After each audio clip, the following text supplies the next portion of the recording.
Ini merupakan ujian mental bagi Persib, karena Persib jika memenangkan pertandingan kali ini, mereka sementara akan menduduki posisi puncak, plus mereka masih unggul satu pertandingan ya.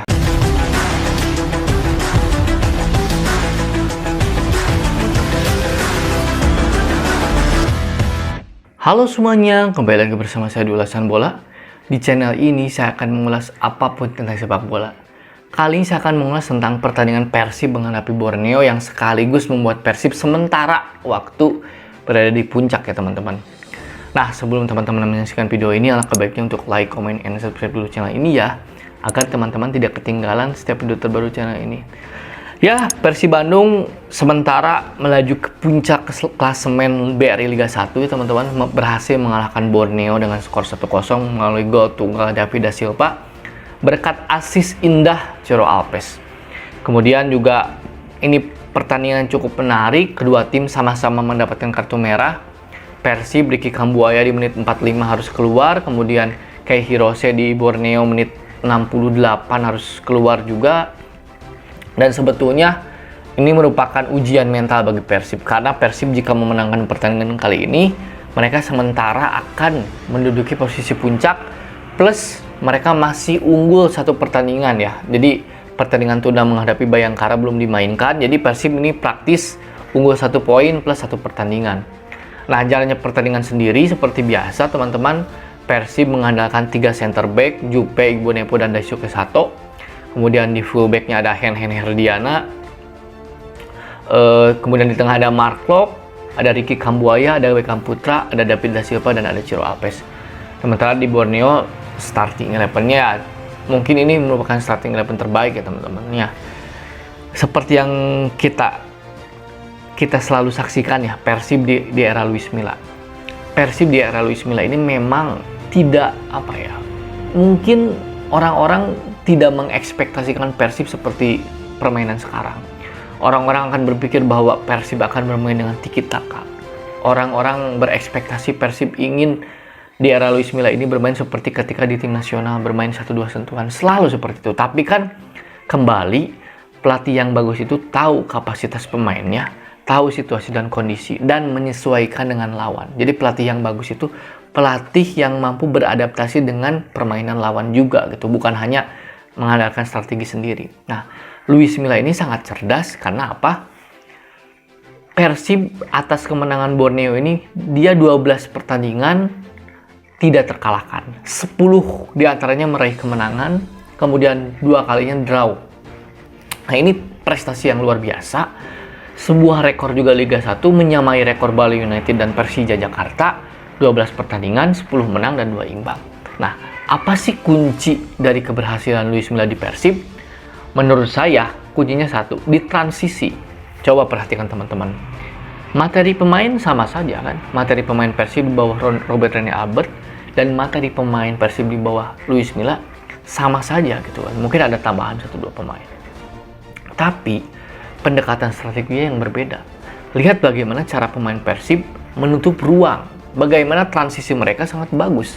Kalau teman-teman yang menyimak pertandingannya selama 90 menit, Persib ketika menyerang, mereka selalu menciptakan pemain tengah mereka lebih banyak dari pemain tengah lawan. Jadi ketika menyerang mereka kompak, mungkin sampai 8 orang mereka bisa berada di garis atau di lini pertahanan Borneo. Tapi ketika mereka bertahan, mereka dengan cepat 10 pemain berada di area Persib, di area tengah lapangan Persib. Nah, ini yang membuat lawan selalu kesulitan. Bahkan saya mengamati lawan-lawan yang menghadapi Persib di era Luis Milla selalu mengandalkan sektor sayap. Karena di tengah, Persib selalu menciptakan situasi jumlah pemain yang lebih banyak daripada pemain lawan gitu loh. Coba kalau teman-teman menyimak. Nah, dan itulah yang sangat menyulitkan pemain lawan mencetak gol ke gawang Persib. Ditambah ketika lawan bermain di sisi sayap, melakukan crossing, Persib mempunyai 3 center back dan 2 diantaranya center back jangkung, Jupe dan Igbonepo. Jadi itulah kunci mengapa Persib sangat sulit dijebol, bahkan sangat sulit dikalahkan. Di transisinya itu sangat bagus. Sementara Borneo yang juga memang tangguh ya teman-teman, terbukti ada di papan atas, di pertandingan ini benar-benar praktis menurut saya, sangat mengandalkan crossing ya. mengandalkan sektor sayap, crossing, sektor sayap, crossing. Mungkin hanya satu peluang Matias Pato yang merupakan sebuah kombinasi yang bagus ya. Tapi kan sisanya peluang mereka dari crossing, dari bola mati ya teman-teman.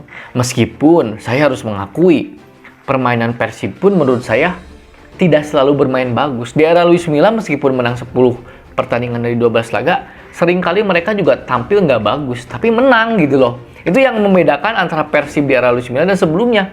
Mungkin di era Robert Albert juga sering bermain nggak bagus, tapi sering kalah, sering seri. Tapi di era Luis Milla, bermain tidak bagus pun menang gitu loh.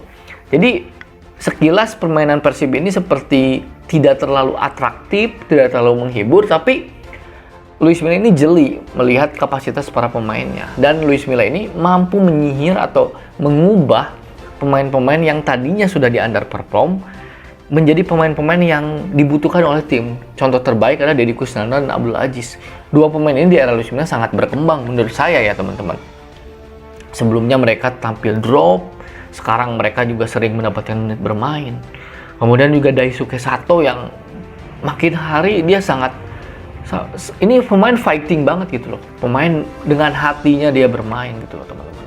Tapi menurut saya baik para pemain Persib, baik supporternya jangan terlalu jumawa. Karena ini pertandingan masih banyak, masih ada sekitar 17 pertandingan, masih jauh, masih sekitar 16 mungkin pertandingan, masih jauh. Perjalanan masih panjang, masih ada lawan-lawan yang berat, Bali United, PSM Makassar masih menanti, Persija juga masih menanti. Jadi ini belum akhir dari segalanya, masih panjang perjalanan dan saya pikir ada beberapa catatan yang saya kritisi ya dari Persib. Kalau Borneo menurut saya mungkin variasi serangan dan kreativitas di tengah itu agak kurang ya di pertandingan kali ini.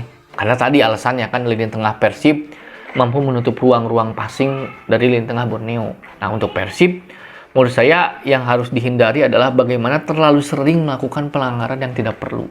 Contohnya Ricky Kambuaya misalnya. Itu 2 pelanggaran yang menghasilkan kartu kuning yang akhirnya mendapat kartu merah. Itu sebetulnya situasinya tidak terlalu berbahaya amat gitu loh. Kemudian Beckham Putra juga sama, Daisuke Sato. Jadi PR Luis Milla adalah bagaimana memotivasi para pemainnya agar tidak melakukan pelanggaran yang tidak perlu. Kemudian juga ada beberapa hal lain ya. Pemain Persib juga beberapa kali masih salah passing. Apalagi ketika passing itu dilakukan oleh pemain belakang yang langsung berhadapan dengan striker lawan. Tadi misalkan Ahmad Juprianto misalkan. Ini harus dihindari ketika menghadapi lawan-lawan yang lebih tangguh. Mungkin itu saja ulasan bola kali ini. Selamat buat para pendukung Persib dan juga untuk para pendukung Borneo, tenang saja. Masih panjang kompetisi, bukan akhir dari segalanya. Dan mungkin itu dulu ulasan bola kali ini dan salam olahraga.